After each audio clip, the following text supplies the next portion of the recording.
निशंक होई रे मना, निर्भय होई रे मना, प्रचंड स्वामीबळ पाठीशी नित्य आहे रे मना, नित्य आहे रे मना.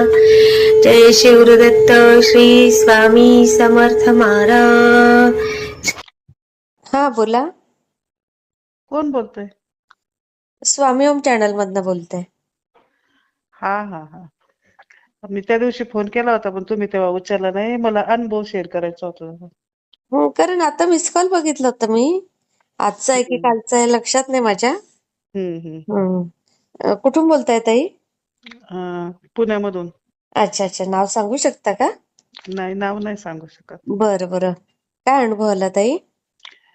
काय नाही, मी गेले होते अक्कलकोटला अरे वा. आणि तिथे गेल्यावर मी म्हणलं का तुम्ही सगळ्यांना प्रचिती देता स्वामी, मला पण प्रचिती पाहिजे काहीतरी. हा हा. मग सोलापूरला आले मी. अच्छा. हा. तर मिस्टर म्हणले वडापाव खायचा का? तर मी म्हणलं नाही, आधी आता मला शुगर आहे म्हणून बाथरूमला जायचं होतं. अच्छा अच्छा. हा तर मी म्हणलं नाही, आधी बाथरूमला जायचं. तर बाथरूम थोडं लांब होतं तर म्हणले आधी खाऊन मगच जा. हा हा. तर तिथं 25 लोक वडापाव खात होते. 25? हा, म्हणजे मोठी गाडी होती टपरी अशी तिथं. अच्छा अच्छा. हा हा.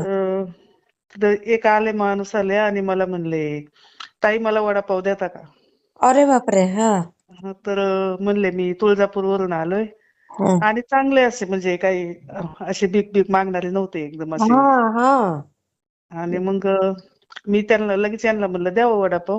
हा. वडापाव घेतला आणि थोडे 5 मिनिटं पुढे गेले आणि मला ते दिसलेच नाहीत परत.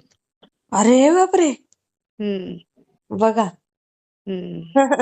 कशा कुठल्या पद्धतीने कुठल्या रूपात येतील सांगताच येत नाही ताई स्वामींचं. खरंच खूप छान. मी शेअर करते ताई.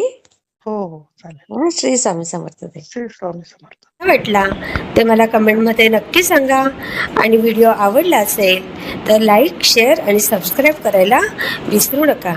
आणि हो, तुमचेही असेच काही अनुभव असतील तर या दिलेल्या नंबरवर रात्री 9 ते 10 ह्या वेळेमध्ये तुम्ही शेअर करू शकता.